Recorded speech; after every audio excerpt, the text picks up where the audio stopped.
Welcome back to Alley Chats. I'm Rob Southgate. Today I have a guest with me that I'm excited to talk to. Even though I was thinking he was going to be on a different show, and then it turns out he's on Alley Chats, which is a big bonus for you. I've got Avery Zola here today. I'm super excited about this, Avery. Your comic that you are, we'll get to this, but that you're kickstarting right now is so cool. Murder Man, super cool, man. I'm really into it. So, but we'll talk about that later. This isn't a show about Kickstarters. This is a show about you. So, Avery, why don't you tell people who you are, what you do? Let's start there. Okay, sure. My name is Avery Zola. I'm a comic book writer. In my, I guess, real job, I'm a voter education specialist. So, and a lot of times in my writing, I mean, like politics is informed in some of that, but not in this particular project. This particular project is just all fun. But I originally got into comic books and published this title because I was always wanting to be a writer. I had tons of these stories in my head since I was, like 12 years old, and I wanted to bring them to fruition. And I was just talking to my wife, about some of the problems of, submitting my work to places and getting denied, So she was just like, why don't you just put it out yourself? So that began my journey as a comic book guy, I guess. So I'm like into the culture, Yeah, I get it. And it's a great medium, to work in, especially for a writer, I think. Everyone thinks about it for drawing. They're like, oh, artists. Yeah, it's a great medium.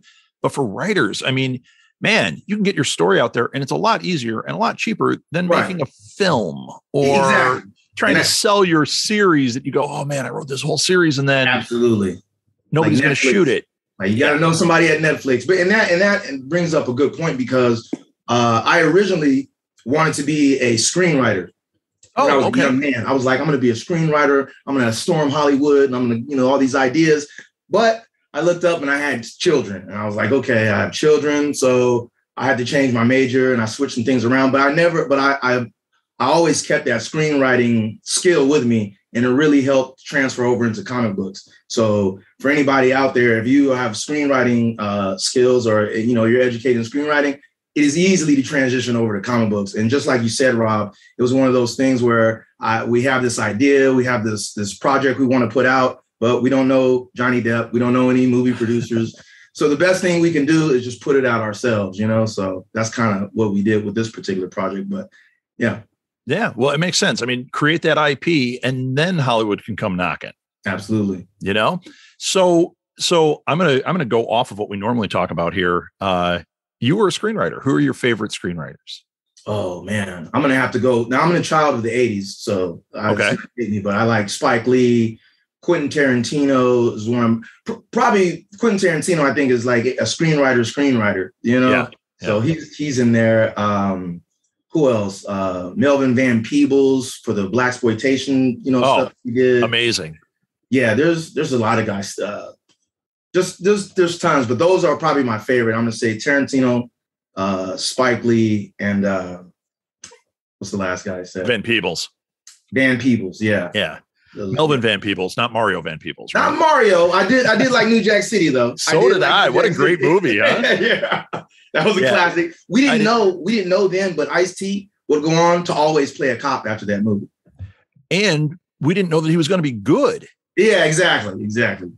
He was this rapper, and all of a sudden you're like, oh, so they hired a rapper for New Jack City. It's going to be fine, Yeah. Holy cow, he's good. He's watchable. Yeah, he is. But yeah, he's always a cop, which is funny. I'm a big fan of those. In fact, back when I was born in 68, so I guess I'm a child of the 70s. I was high school in the 80s. I can vibe with you then, yes. Yeah, so a lot of these, those are the filmmakers that I was watching in high school and beyond. Right. I got really into it, and I had a Laserdisc player. So we're talking. Oh, yeah, I know. People are like, "What's cutting edge?" Then that was. Oh yeah, man. That was right when we got the neighborhood, and I was busy buying up all the independent films I could on Laserdisc because it was the only place you could see them. There wasn't like a channel to watch them on or streaming services. So I had on Laserdisc, and you might be the only one that appreciates this. I had Sweetback's Sweet Ass Revenge. Wow, that's crazy, and it was so great. Hundreds and hundreds of dollars. Probably not. No, no. I have one that is incredibly rare. Incredibly rare. Yeah, it's not worth jack. I mean, I haven't. Serious? Oh, and I'll tell you how rare it is. It is. I don't know if you know about this, but when they did Apocalypse Now, yeah, there was a documentary made, Hearts of Darkness. Okay, I've heard of that. I haven't seen it. Yeah, people have heard of it. Nobody's seen it because it came out on Laserdisc, and that was it. It's been tied up in legal trouble ever since. It's never going to stream. It's never going to be re-released. I've read all about it a number of times. When they did the big anniversary of Apocalypse Now, it was supposed to be on there. No way. So this Laserdisc is a true rarity. Relic, yeah. Okay. It's worth about $3. No way. You got to put like a Criterion stamp on there or something. Yeah, no kidding. But even those, like I have Hard Boiled on Criterion, and nobody cares. Of course, the younger people don't even know what that is. And I'm like, Hard Boiled is like, the craziest thing you've ever seen. John Woo cop film. Yeah, man. So comic books. You started writing comic books. Is there a particular genre that you are in, or is it like, I just like telling stories, so I skip from zombies to superheroes to horror to whatever? Yes, I like telling stories, and I like to challenge myself and tell stories in different time periods, different genres. But personally, I'm a super fan of cyberpunk. Like I love cyberpunk. And I also like horror. I was a big fan of the Twilight Zone and Tales from the Dark Side. I just bought Tales of the Dark Side on DVD from eBay. I had to have the whole collection, So that's kind of the vibe. So horror, cyberpunk. I'm always like that's my favorite genre. And my next project, I want to delve more into that.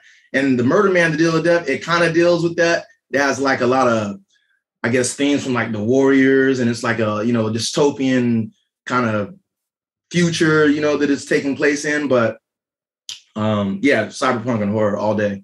Yeah, when I look at just the cover of Murder Man, I get you've got that big chapel on there, so I'm like, okay, I'm getting a preacher vibe, which gets out there. I've got a zombie thing going on here. I got some superpower action going on here. It's a hodgepodge, yes. And I see a little Tarantino action because he's got the tie on and he's pointing right at me, and it's like you're hitting all the buttons, man. Yeah, thank you. Yeah, and that's what this was. This was like my first project that I had published. So it's really like a love letter to the 80s and the 90s, to those kind of films and the comic books that were out at that time. And so it's really a satire, I'm going to say, because there's going to be toxic masculinity in there, some misogyny, maybe some offensive language, but it's all in fun and in depicting the media that we used to consume at that time. Sure. Yeah, at that time. So it's done like that on purpose, but we had a lot of fun putting it together for all those reasons that you mentioned about the some of the Tarantino references and things like that in the cover that you saw. Yeah, if I had my dream, if I was producing the film for you for Murder Man, I would actually contact Robert Rodriguez to do this.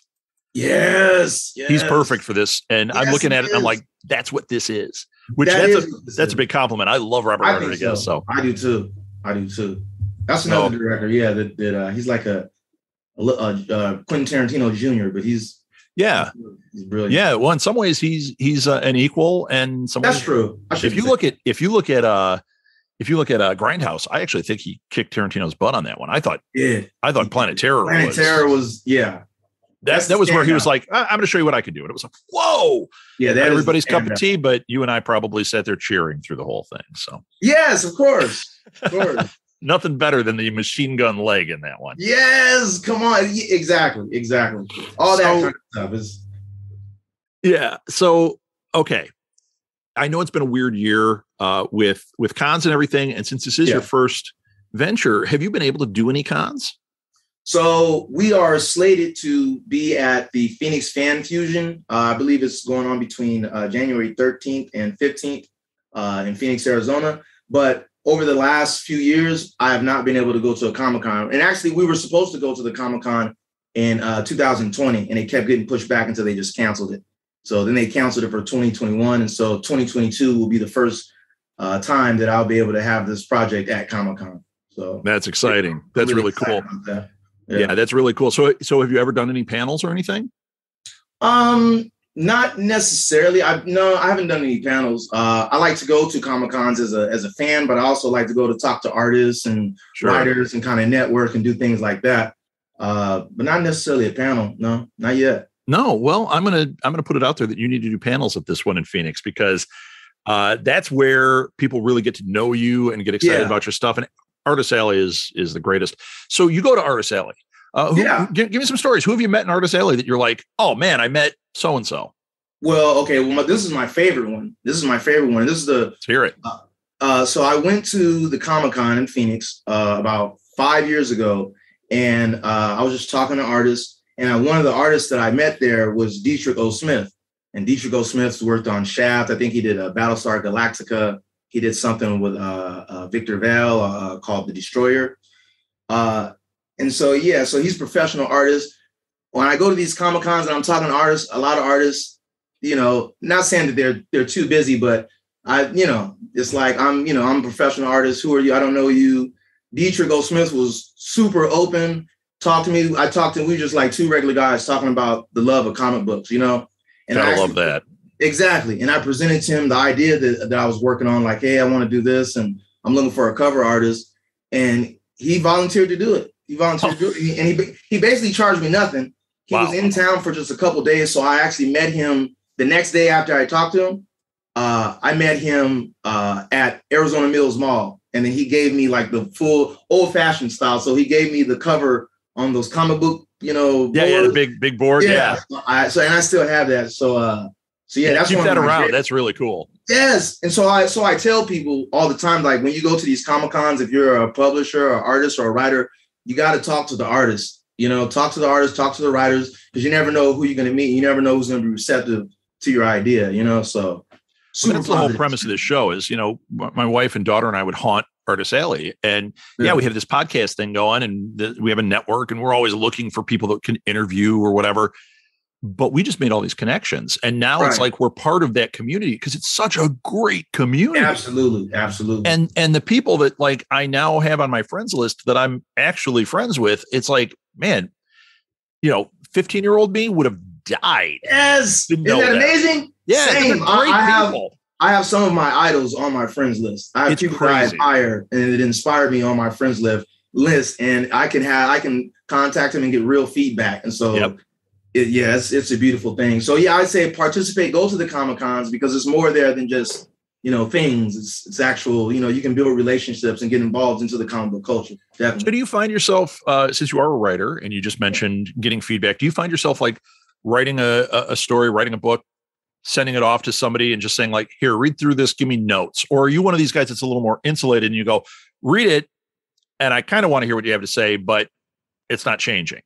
No, I love feedback. I love criticism because that's the only way that I think that I get better anyway. I don't know about anybody else, but when someone says, hey, I don't like this, I have to consider that and figure out why. Or if someone says, I think you can do this better, I'm going to take back. And of course, sometimes it matters who's telling me this, but some bum on the street, I'm like, hey, So when you send it to me and I give you feedback and you don't take it, I know where I stand.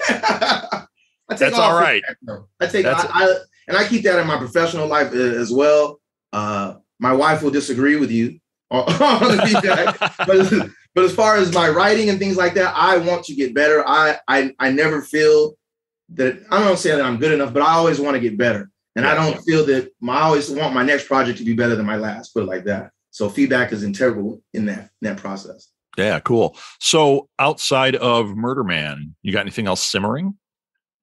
Yes, I have. Well, one of the things that I wanted to do as a writer, and one of the reasons that I got involved and published my own comic book is because diversity. I wanted to hear more Black voices, African-American voices, and I wanted to be one of those voices. More specific. I wanted to be. I like that. Yeah. One of those voices.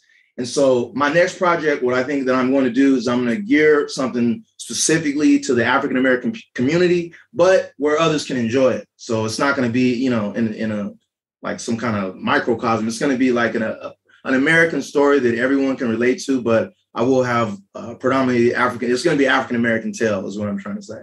for this next project. So that is what I'm working on. I have a few ideas. I have tons of ideas.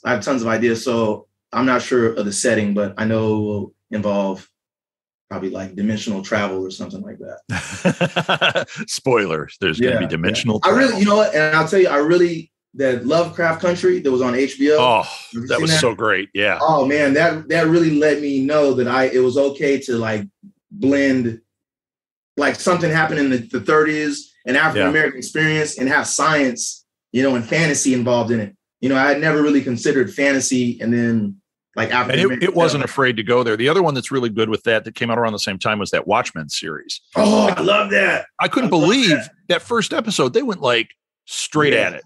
Yeah, and I was like, and everything. Come on. And I thought this is either going to be super popular or people are going to like, oh no, now they're trying to tell this agenda or whatever. And it's like, no, man, they were telling a story, and that was a hell of a story.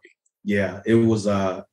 It was kind of forecast a little bit of the future too. Let's not talk about that. Actually, no, we should. We should always talk about it so we don't forget, because what a nightmare. Yeah. So yeah, man, that's really cool. I look forward to that, and you'll have to come back on Go Fund This. Yes. When you finally write that and you want to get some funding for it. So you've got a Kickstarter going right now for Murder Man. By the time people hear this, I mean, who knows if it'll still be up or not, but why don't you tell us about the GoFundMe, or I'm sorry, about the Kickstarter a little bit? Yeah. So we launched the Kickstarter about 20 some odd days ago. We have I just got it. So we have 7 days left to go on the Kickstarter. The project is for Murder Man, the Dealer of Death. It is a 100-page color graphic novel of all 3 issues of the story. So the full complete story. As of now, we are at $2,017 for our goal. Yeah. We hit our goal. Our goal is $1,600. So we fantastic. You did it. Now, do you have any stretch goals or anything that are going to come up here that people want to know about? Yeah, thank you. Yeah, so at 3,000, if we hit 3,000, then we're going to do some exclusive bookmarks. I have an image there, but I'm going to get some feedback on the pleasure to see what image that we use for the bookmark. But if we hit 3,000, we'll do a bookmark. And I think and then we have a sticker set for 5,000, and then Locked is an audio recording of the full complete story. And I got this idea from a person. He was blind, and he was, I asked him to pledge, and he's like, I love to pledge, but I'm blind. And so I was like, okay, but I think they still pledge, but that made me think I'd like to do an audio recording of this. And I probably still will down the line, but I think that's a good. You're talking to the right guy for that. I love that.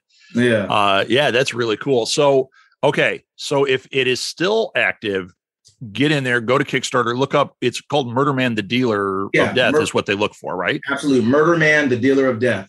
Or they can look up Scheme Wolf. SCHEMEWOLF. Correct. Right? Yes. Okay. And then my website is schemewolfcomics.com. And you'll also see the information on social media about the Kickstarter. Yeah, cool. You got any other social media you want to give out? Are you active on Instagram or Twitter or anything? I am on Instagram. Scheme Wolf, same, is on Instagram. I have a Facebook page where I post updates of my projects on Facebook. So it's Scheme Wolf. You look it up on Facebook. So Instagram, Facebook, and then my website is where you can find me. Cool.